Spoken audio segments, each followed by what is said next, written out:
Tom McConnon, I've known you for a long time. Our paths crossed at the Resource Center when you got started back in 1978. 1970. I got involved a little bit earlier in 1977 when my boss, Sherry Cadwell, Sherry said, Greg, go work with this guy named Mike Raymond at the Resource Center because I don't have the energy to do that. And he felt I had enough youth that perhaps I could try to keep up. I knew nothing about Mike Raymond. But they immediately put me on the board, almost sight unseen, in 1977. And Mike was the executive director. So, do you remember? Tell me a little bit about Mike Raymond.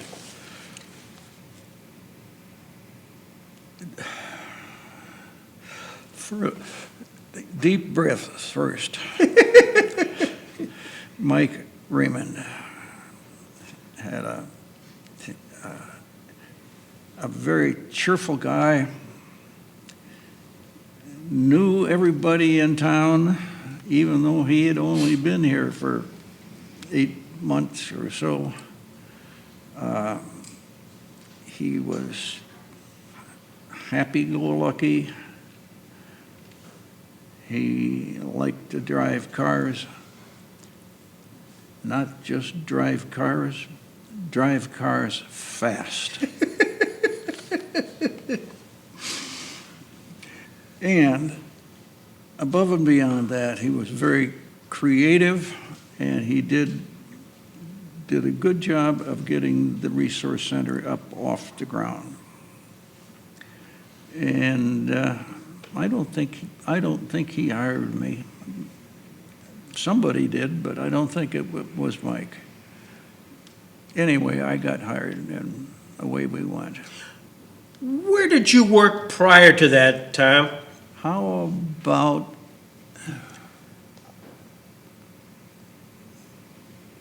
the glass place on the east side? Faulkner Glass. Faulkner Glass? Yeah. Dick Turner? Dick Turner. Yep. Yes. I was there for about a year, and I enjoyed it all very fast. Is that what brought you to Jamestown, or were you? No, I came here to work the Ethan Allen plant in Mayville. Okay. So that's how I got here, and then I never left. So you worked at Ethan Allen in Mayville, and were you a plant manager? What was your job there? I was called plant manager. I was never quite sure if I was or not, but I worked very hard. Yeah. And let's see. And then things were not going well with the furniture business, and I got a job in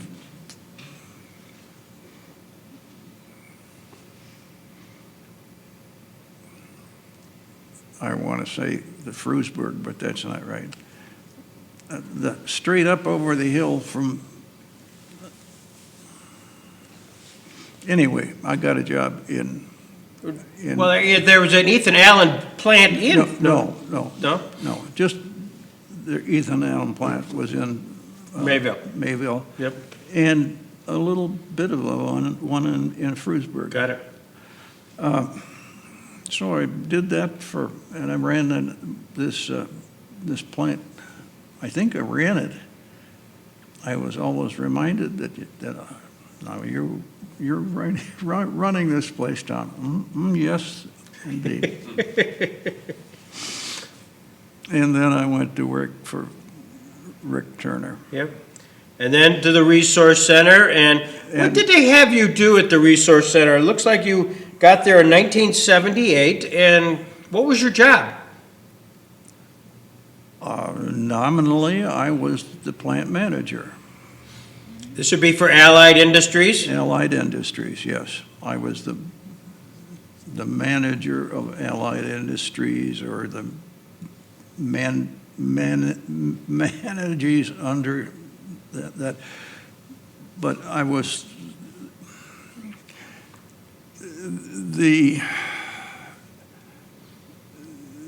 staffing of the resource center woodworker was not very good, and I think they were glad to see me because they knew that I had my fingers in the sandpaper. So you had bet, you mean, obviously with all your experience, Tom, you're hired to run this, really was a for-profit part of the resource center, Allied Industries, and they made stuff. You made project, and then, did you have contracts then with like Worley Industries and those type of companies to make things? No. We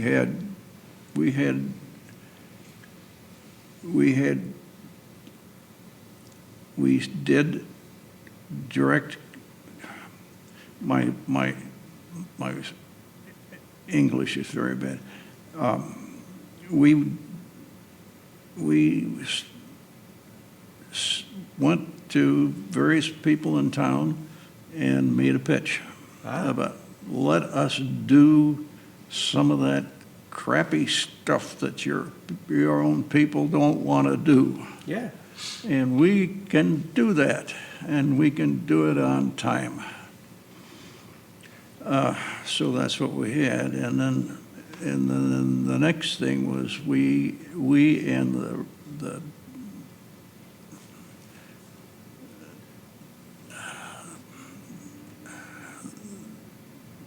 Army. Oh yeah, you got the government contracts. Yes. Well, did you do the tent pins? We did the tent pins, and that was my claim to fame. We somehow had a contract to make tent pins, and nobody knew the first flaming thing about how to do that. And somehow, I don't know how I got in contact with the resource center, but anyway, I did. Yeah. And I was called the plant manager or something like that. And all of a sudden, we were making progress and making. No, you don't make money and stuff like that, but we were doing a lot of good stuff. Well, in fact, you're doing such good stuff that you have a plaque here, Tom, that says the National Industry for Severely Handicapped, also known as NISH, in 1979 gave you a certificate of achievement to the Chautauqua County Chapter NYSARC for outstanding performance under the Javits Wagner O'Day Program of Directed Procurement. March 26, 1980, and that was given to Thomas J. McConnon with gratitude and best wishes, the Resource Center. So there you are. There's proof positive. You did well. There's the evidence. And then I hung around a few more years and did some other things, all with the Resource Center. Well, you did the Javits Wagner O'Day Act. You worked with Greg Bender, and Greg would work with you, and you got more government contracts. You did mosquito netting. You did other stuff like that. I mean, you really expanded the business. We did, and most of those operations went well. I won't say great, but they went well. We made our schedules. We did all of our administrative stuff between us and the government. We learned how to do that and not screw it all up.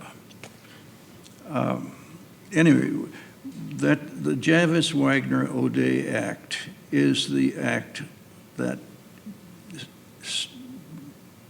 set up the things for people with disabilities. Mm-hmm. And once you get that toe in the door and got a product identified, and you've made made your samples and made them again 2 days later under the Javis-Wagner-O'Day, if the feds needed some of those things, whatever they are, they had to come to us to get them. And we were happy to be thought of. Well, you got that constant set aside of contracts once you qualified, and that made us a couple of bucks. Yes, it did make some money, and it was kind of some semi-guaranteed employment. Yeah. You know, if you're there, you sit. Here we are, a whole bunch of people are not real strong in the head. You know, how are you going to find something for them to do that's really meaningful? Well, that was the answer. Working with the developmentally disabled as you did, and you had a number of employees there, or clients, what was your emotional reaction, Tom, to seeing some of these people who probably could never do anything meaningful do something meaningful?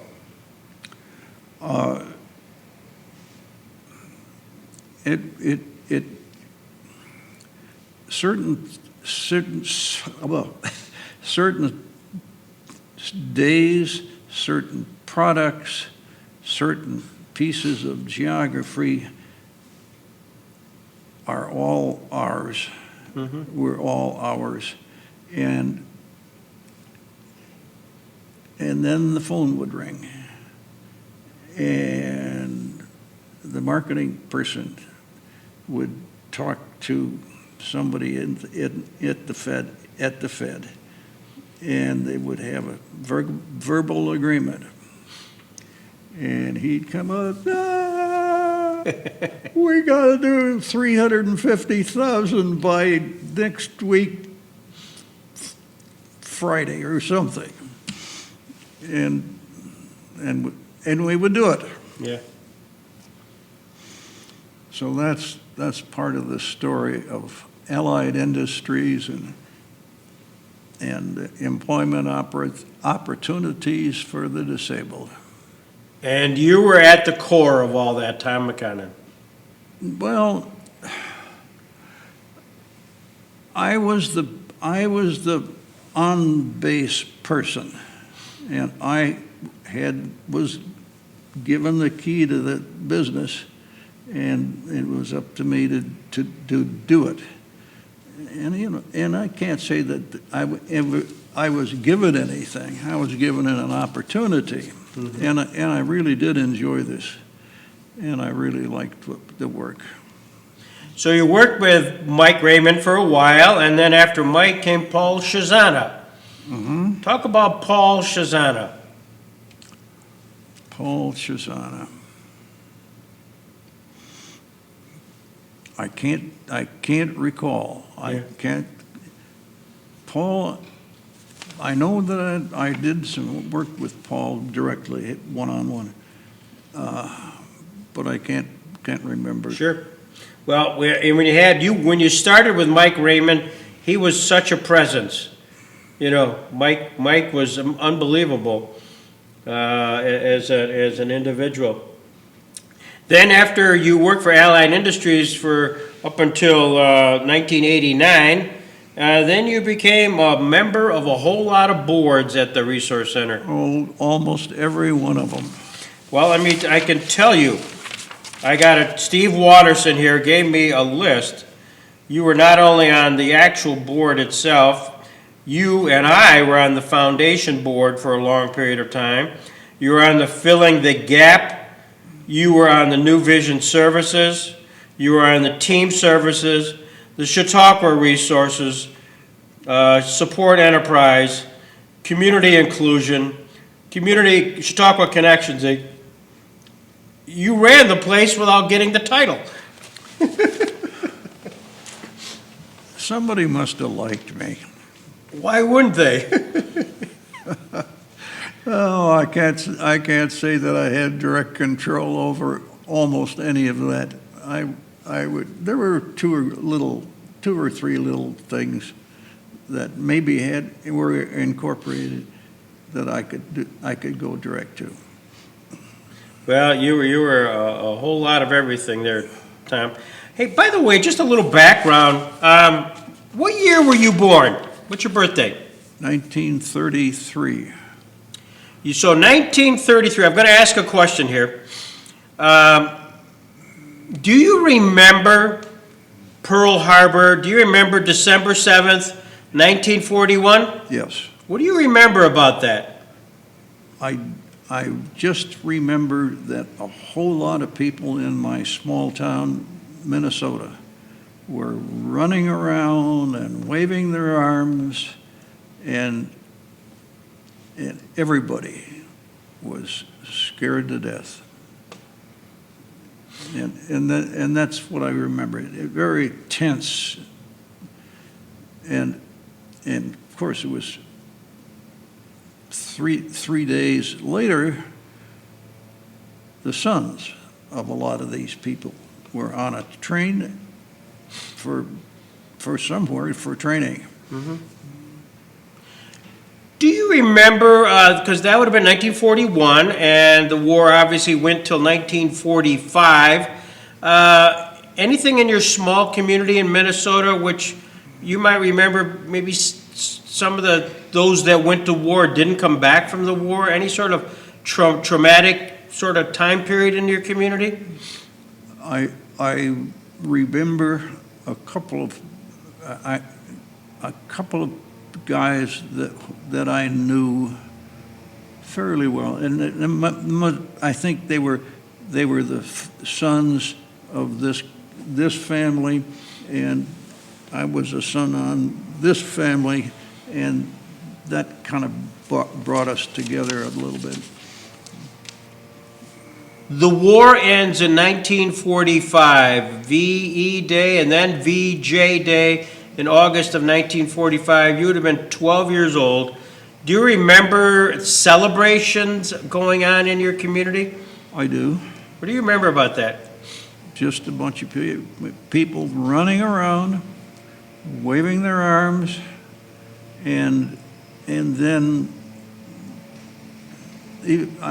my parents, my mother and father were running around, waving their arms, and then they went around the corner of the block, and then you couldn't find them anywhere. They had had enough of all this excitement stuff.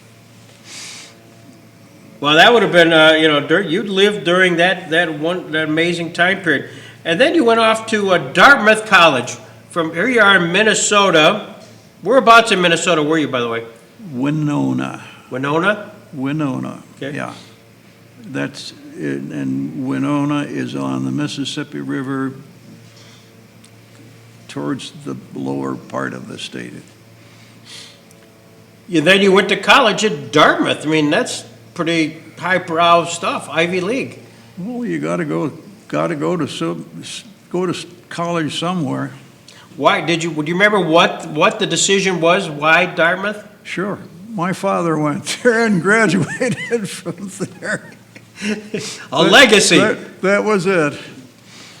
So you went to Dartmouth and in New Hampshire, and you got your BS there. What was your major? My major was economics. Economics? Yeah. Did you know what you might want to do after Dartmouth? Had no idea. Had no idea. I know what I didn't want to do, and I didn't want to go to Korea. Ah, Korea was going on at that time. yes. And so I really didn't have any idea. I didn't have a good fix on what I was wanted to do for a living. So what'd you do? What did I do? After Dartmouth, you left to Hanover, New Hampshire, then where? Yeah. I got a job.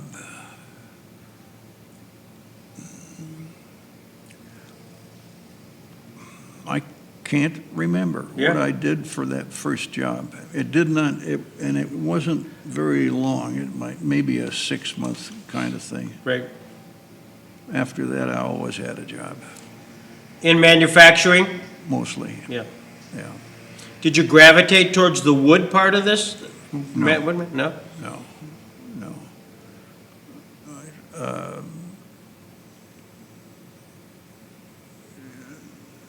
Do you know the name of the company, the Watkins Company, J.R. Watkins Company? Yeah. Okay. The kind of stuff they did was also done by this company that I was working for in Winona, Minnesota. So that was where I got started, Yeah. kind of. So ultimately, you find your way to Mayville, New York, Ethan Allen, then another company, and then Faulkner Glass, and then now to the Resource Center, and fame and fortune from the Resource Center. Maybe just fame, maybe just fame. What school did you go to teach to teach the? I'll shut up. Well, yeah, I'd be surprised. Well, you and I and our paths crossed for so many years, Tom. And it literally goes back to John Reel. Remember?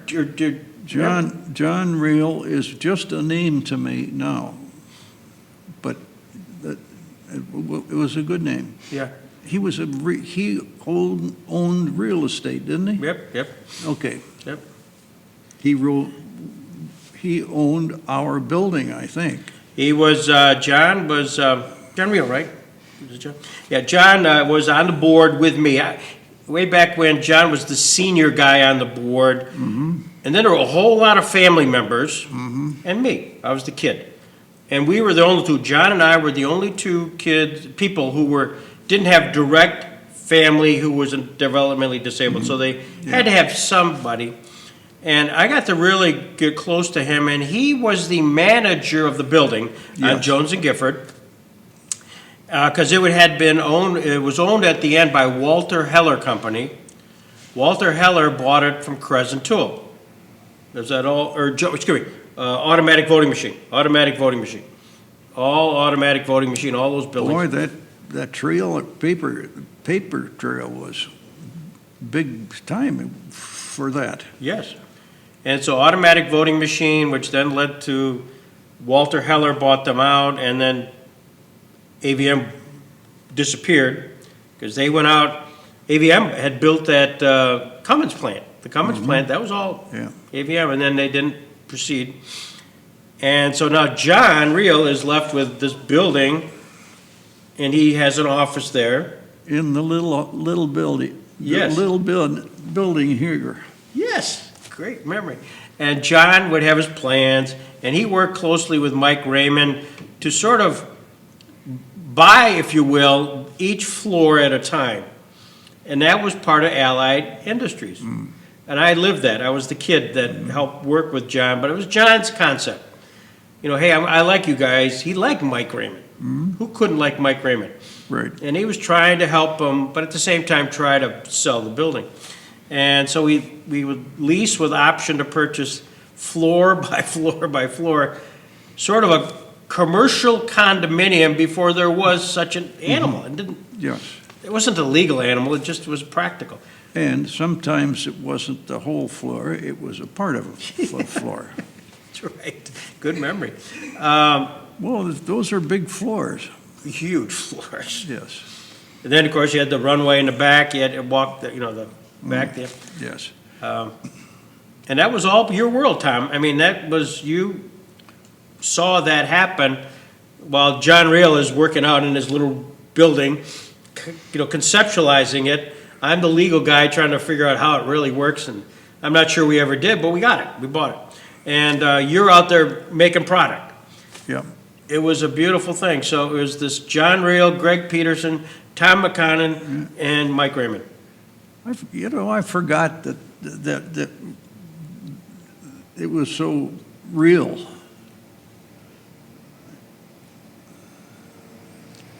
Most times you go to a company and you go to work there, and you have to work 6 months before you can get the time of day from most of the people there.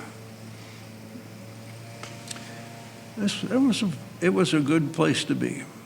Well, and you were one of the foremost leaders of the Resource Center, Tom, and that's why you got this recognition way back when, in 1980. That's 40-some years ago. And rightfully so, because if they weren't making product to get the money, we wouldn't have necessarily had the money to pay John Reel to buy floor 1, Yeah. floor 2, Yeah. floor 3. Yeah.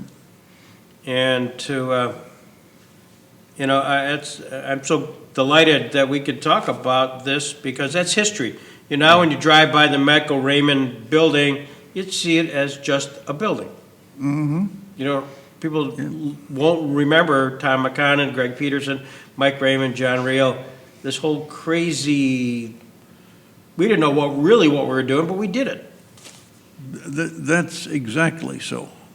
We did not know what we were doing because nobody had ever done it before. So we marched in and said, okay, if head down, ass up, go.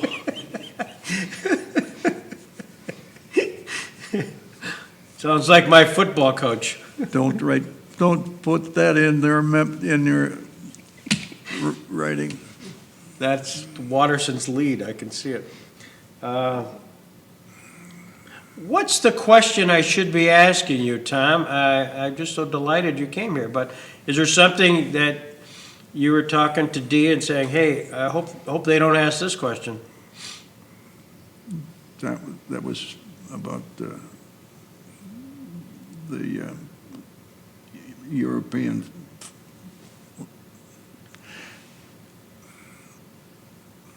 I'll leave that alone. The Jackson there. What we didn't do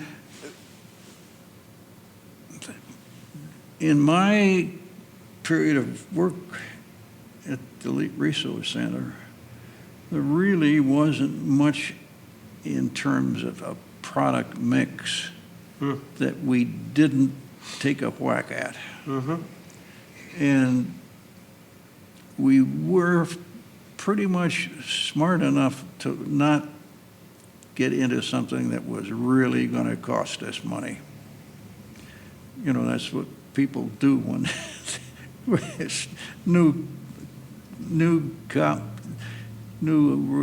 they get into that thing that nobody ever did, and Right. nobody ever did because you couldn't make any money at it.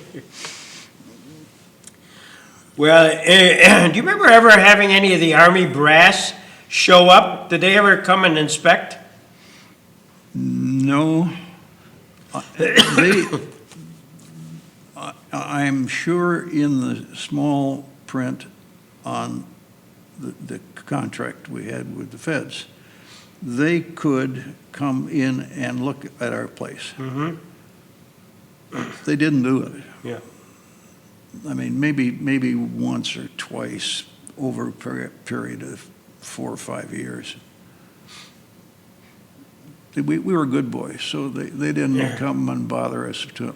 Well, it's great. It's a great testament. When I is watch the money flow from the Allied, because you were profitable. There's no question, you were profitable, and that would underwrite other programs, which were not. And that made a huge difference in the overall operation of the Resource Center. Yeah, and I was not really, I didn't have that fix in my head that the things I'm responsible for are helping to, for other things in our company and paying to make them work. I never had that feeling. And maybe that's because most of our workers were disabled, mentally disabled. So, you had to be a little careful when you're talking to them. Sure. Because they might not remember what you said, the way you said it, etc. Well, you must know that you have been and continue to be a tremendous impact on the Resource Center. No, I did not know. I did not know that. Yeah. I knew that I did a bunch of work I just did a lot of work, and most of it came out well.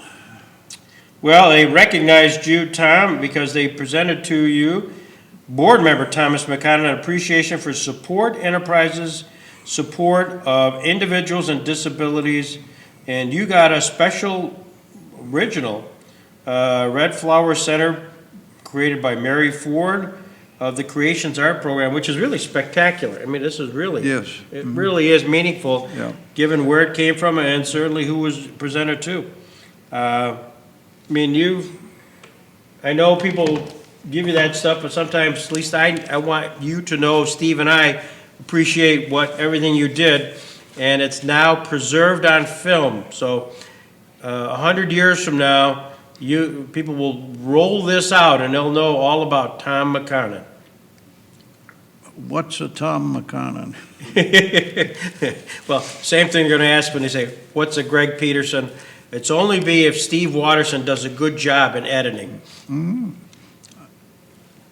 And I was at the Resource Center selfishly because I could work the work and make some work for the company and make some work for some money for me too. So everybody was happy. It was Kind of. Well, it was a perfect symbiotic thing. And Steve, you have any questions? Well, Tom, you just said you were there selfishly, but even after you left TRC, you were on the boards for 25 years. I mean, that was not a paid position, so that seemed pretty selfless. Didn't get paid for that. But my sense was, a few of the meetings I'd be in at the TRC Foundation board, and my sense of you, Tom, was always that you'd done your homework. Some of those board packets were pretty thick with information. Yeah. You had always gone through them, and you also, I thought, would always ask the tough questions that need to be asked, but you'd ask it in a nice way to not put anybody off. And I always thought that was very kind of you to do that. Yeah, and that portion of the company had a lot of very talented individuals on their board. Most of those people who are on the board, were on the boards, were very bright people and knew how to put one foot in front of the other. I just ran out of gas, or I would still be there. That's the story, Greg. Well, I didn't run out of gas, and they don't want me there, so that's my story. Yeah, but you didn't work for the company in any way. You performed services for the company, That's right. but you didn't work for the company. That's right. I was in many senses a hired gun. The hired gun. So, Yes. with lots of stories. So, and just by way of background, the reason we're doing this is early this year, I ended my 20 years as a board member of the Jackson Center. So Dennis Webster of WJTN did about 5 hours of interviewing me. And when I got done, I said, this is not the only organization of which I was involved, the Resource Center. So I asked Steve, my brain is working, and so Steve, come interview me about the Resource Center. Just let me, blah. And so we went for a couple hours, and we talked about Raymond, the good old days, how I got involved, and the early days in Allied Industries, and my recollections while I still had recollections. And then I said, that was fun. That was fun. It was a fun time for me personally.